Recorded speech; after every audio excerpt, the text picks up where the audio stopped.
There is one trait that links many of the world's elite performers. Many Olympic winners, world record holders, and Champions League football players share it. In today's show, you'll learn what that trait is with my guest, best-selling author Bruce Daisley. But first, here's a podcast I'd recommend. The Duct Tape Marketing Podcast is a wonderful marketing podcast, one of my favourite marketing podcasts, and I really recommend you listen to it. You'll hear tips, tactics about marketing, you'll get resources for small, medium business owners and, marketers anywhere, really. And one recent episode that I'd really recommend you listen to is the strategy behind building a thriving online community for your brand. You'll learn community building, how marketing can boost your community, and also how you can gain a lot out of that community as well. It's a must listen. So go and listen to Duct Tape Marketing, which is brought to you by the HubSpot Podcast Network. Do you remember the 10,000 hour rule? It's a rule popularized by Malcolm Gladwell in his book Outliers. Here's Gladwell explaining the rule on CNN. And you talk about the 10,000 hour rule, that it's not just a matter of, well, this person's a genius, this person has an amazing ability. It is actual practice and hard work. So a group of really brilliant psychologists in the field of expertise research have sat down and tried to figure out how long do you have to work at something before you become really good, right? And the answer seems to be, it's an extraordinarily consistent answer in an incredible number of fields, and that is you need to have practiced, to have apprenticed for 10,000 hours before you get good. So every great classical composer, without exception, composes for at least 10 years before they write their masterwork. Mozart, 10? Mozart is composing at 11, but he's composing garbage at 11. I mean, he doesn't produce something great until he's 22 or 23. Concerto number 9, I think, 271. If I asked you, how long did it take you when you were doing this job before you felt comfortable and good at what you were doing? 10 years at least. 10 years, yeah. Same with me. It's an incredibly consistent finding, and it's really important because it says that we are far too impatient. Pretty interesting, right? 10,000 hours is what it takes to become elite level. The problem is, it's garbage. Turns out that in sports, at least, the 10,000 hour rule doesn't stack up. Researchers Rees and Hardy analysed the lifetime training schedule of hundreds of elite athletes and found that many elite athletes had only practiced for half that time, just 5,000 hours. There's one extreme example, Donald Thomas, a high jumper from Bahamas. He took up high jump in January 2006. 2 months later, in March, he finished 4th in the Commonwealth Games. His performance drew attention because he was wearing the wrong shoes, failed to achieve the right run-up, and then landed pretty clumsily. But he finished 4th. The following year, he won gold at the World Championships in Osaka, Japan, and he'd reached the top of the sport within 16 months of first competing in it, well before he had racked up 10,000 hours. It's one example, but Rees and Hardy's research is foolproof. Elite athletes don't need 10,000 hours to get to the top. So what do they need? That's what I'm chatting about today with the fantastic Bruce Daisley. Bruce is a best-selling author with his book Joy of Work. He is regarded as one of the world's most respected thought leaders on the subject of workplace culture and the future of work. He spent 12 years running Twitter in Europe and previously YouTube in the UK, and he's genuinely just an all-round top guy. In his latest book, Fortitude, he unpacks resilience and how important resilience is and where to find it. The book is genuinely brilliant. But before we dive into all of that, I wanted to know, if 10,000 hours doesn't make someone the best, what does? What separates super elite athletes from elite athletes? Here's what Bruce had to say.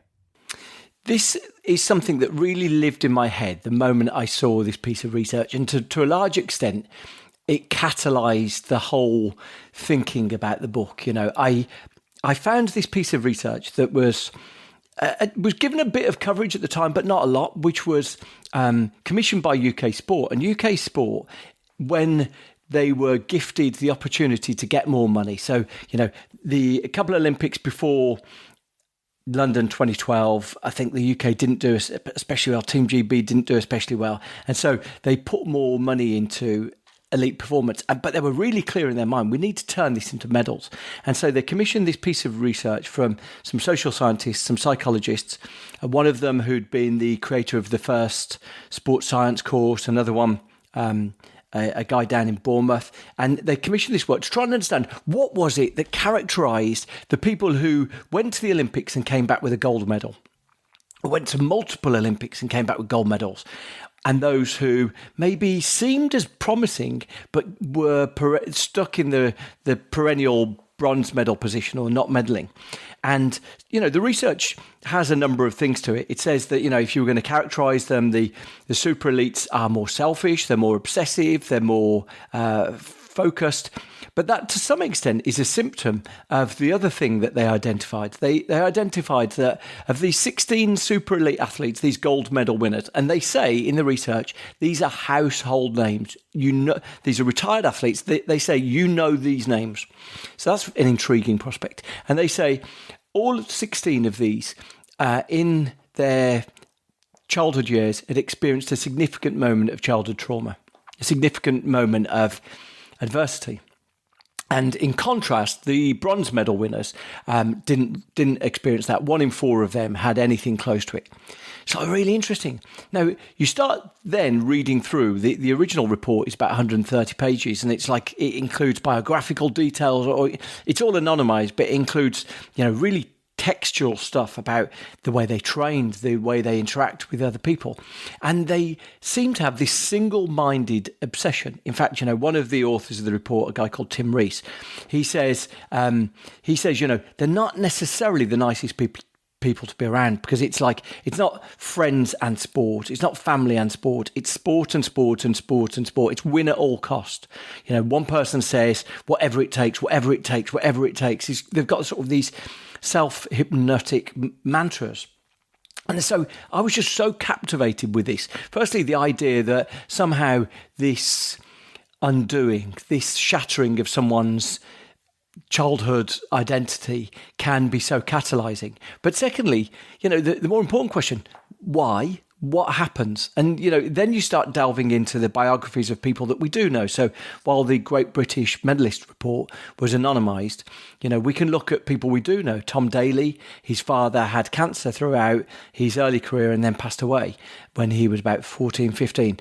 Andy Murray was the victim of one of the UK's only school shooting, mass shooting, and hid in the school bathroom. And actually, Andy Murray gives a really interesting testimony. He's never talked about it for fear of adding to the infamy of the person involved. But Andy Murray said, actually, he's got something inside of him that is restless, is insatiable, and comes from that period where he just feels like he needs to carry on and carry on and carry on. Kelly Holmes talks about sport became her identity when she was put into a care home. She suffered parental abandonment.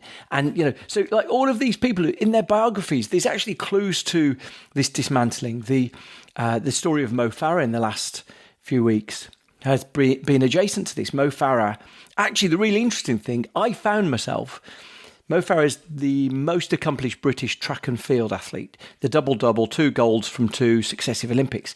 And so I found myself looking into his biography thinking, what is there that drove him on? And, you look at his biography and you think, yeah, there's nothing in this. Interesting. Okay, I'll look at someone else. Now you hear, okay, this is a victim of childhood slavery. He was modern slavery. He was effectively abandoned by his mother into modern slavery, and then found himself from pre-teen age working as a domestic helper for family. And right, now I get it. Because what you find in those situations is that what trauma does is it dismantles our sense of self. And in a really, really small number of people, these people who've also got an elite level of capability in something else, they're able to focus their attention in it. Actually that's, it's literal survivor's bias. We think, oh, okay, one of these things is really helpful for the other, but actually that can distract us from the fact that most of the evidence is that trauma is really injurious for our well-being. But, in these rare freak instances, it acts as a catalyst for these people. Now, I imagine there are some alarm bells ringing in your ears. You're thinking, hold on, surely this can't be true. I can think of loads of examples of successful sports people who haven't experienced trauma. And sure, there will be examples of that. but there's lots of evidence to back up Bruce's point. To reiterate, Tim Rees's study looked at 16 super elite athletes and found that every single one reported a negative critical life experience in their formative years. Only 4 out of the 16 elite athletes, the ones that never got gold, so elite athletes compared to the super elite athletes, only 4 of them reported the same setback. That's a big difference. And there are other studies to back it up as well. Nico van Peeren's extensive 15-year study of top-performing professional footballers found that at a junior level, academy footballers who went to reach the highest super elite level had home lives that involved more than 3 times the divorce rate of peers who had failed to reach the top. Trauma in formative years seems to affect people. That said, these super elite athletes weren't exactly living happy lives. Lou Hardy, the researcher behind the paper, said they tended to be very difficult characters. Super elite athletes are amazing, but they aren't necessarily the most well-adjusted, happy people. If they were, they wouldn't do what they do. Rees, his counterpart, said, "I'm not saying world-class athletes have a mental disorder, but the point is they may be different to other people, and this drive could be the key." And it's not just the researchers who identified this. The super elite athletes themselves felt the same way. The super elite athletes interviewed in the Great British Medalist Report described themselves as ruthless or selfish. In contrast, only 2 of the elite competitors used those terms about themselves. And think about your friends. Who else describes themselves as ruthless and selfish? This is clearly a very unique type of person. So trauma seems to be a defining trait that links the best of the best in sport. But is trauma really a good thing overall? I asked Bruce. Yeah, well, firstly, I think the evidence we've got is that trauma is devastating for individuals. So there was some work done it's really only come to popularity in the last couple of years, last 2 or 3 years. But the work, the foundational work for it was done 15 years ago by a couple of people, Robert Ander and Vince Felitti, who are doctors, physicians in the US healthcare system. And they stumbled upon what they called the Adverse Childhood Experiences Index. And that is, they observed, they were working separately, but one of them observed, Robert Ander observed, that a lot of patients who were coming to him, he worked at Veterans, what do they call it? Veterans Affairs? I can't remember what the medical system of the US military is, but he worked there and he'd noticed that he was treating a lot more cases of lung cancer and alcoholism than he did typically in his normal practice. And so as a result of that, it was like, okay, these people seem to smoke more and drink more. And he questioned whether, I wonder if there's a degree of self-medication. They've experienced such trauma that they are sort of medicating themselves to cope with it.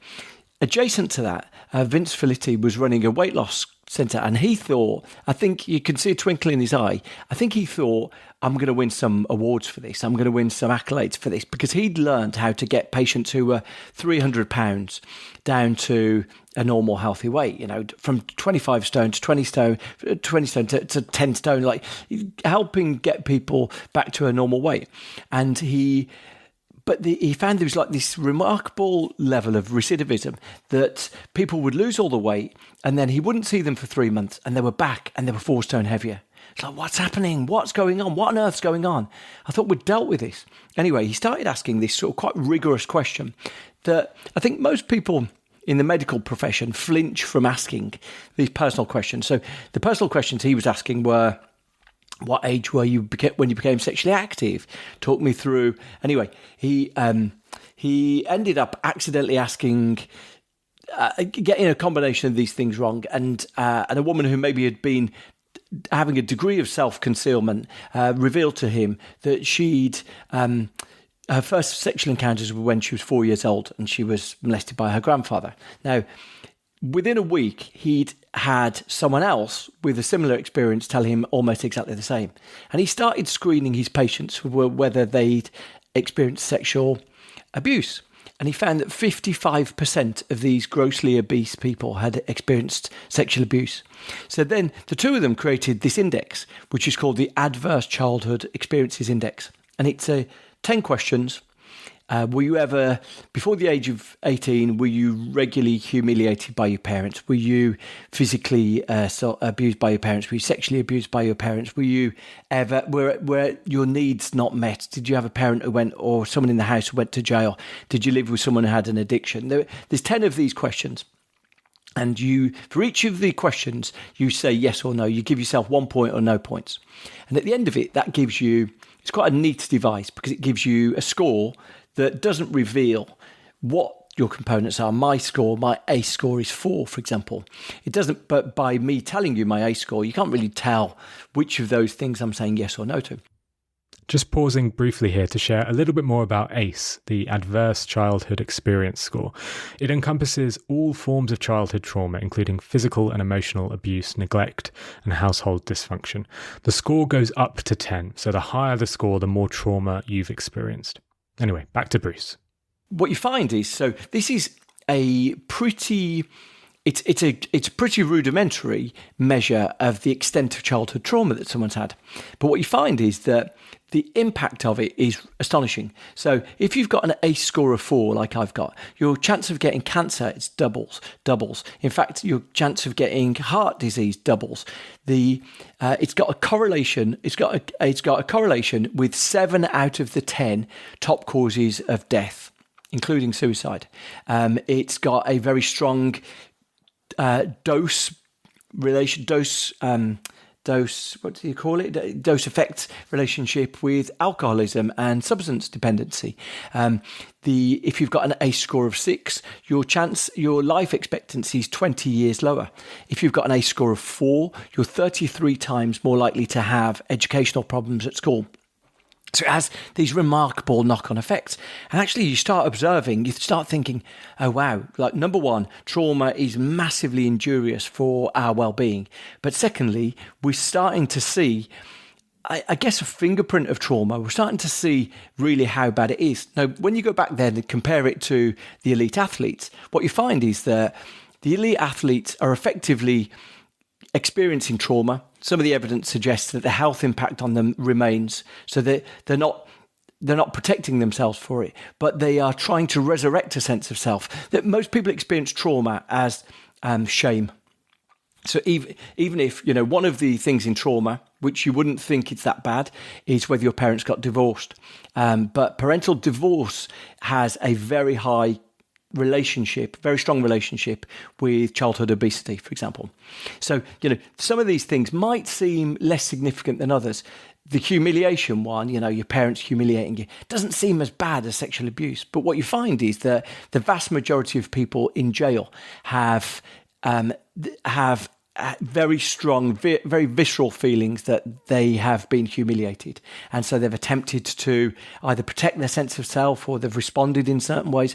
So these things, I think, firstly, gives a real pointer for the way that trauma has an impact on an individual.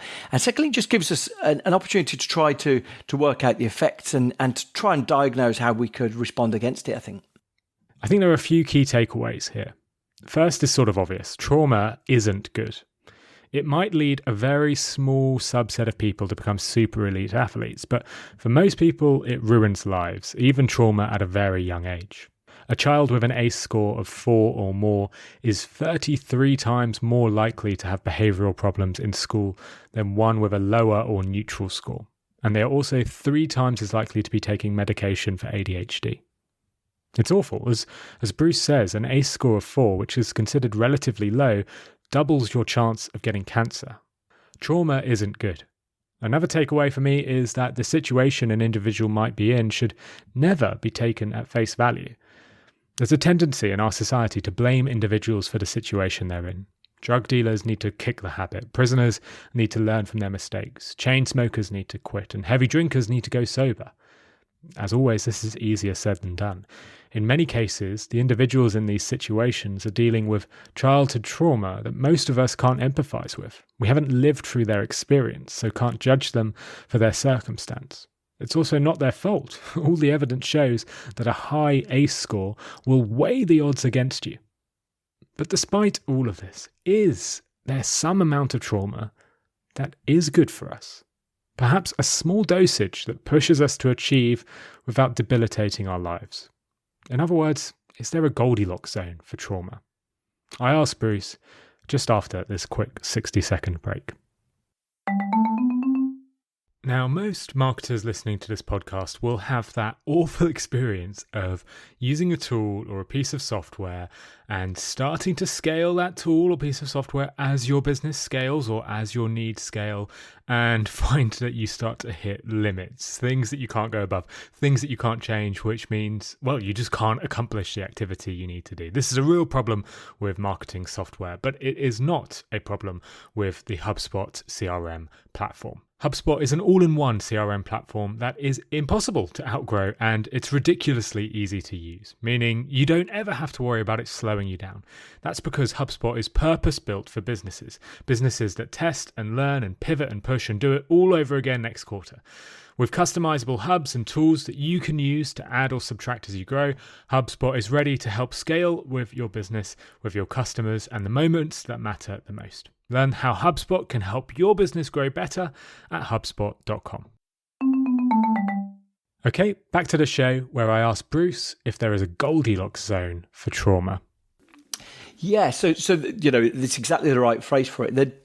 In some of the research, there is a suggestion that there is a Goldilocks zone, that having no adversity is probably a better word to use. Having no adversity does seem to lead to lower, at a very small start edge, having no adversity at all does lead to slightly less life satisfaction, worse outcomes. But there is a critical zone. Now, authors like Jonathan Haidt, anyone who's read Jonathan Haidt's actually very interesting book, The Coddling of the American Mind, which is about teenagers and the sort of the way that young people are developing in the US. He believes that we're in a zone where there's too much coddling, where there's not enough adversity. Helicopter parenting is meaning that young people aren't necessarily experiencing the challenges and the things that they need to overcome.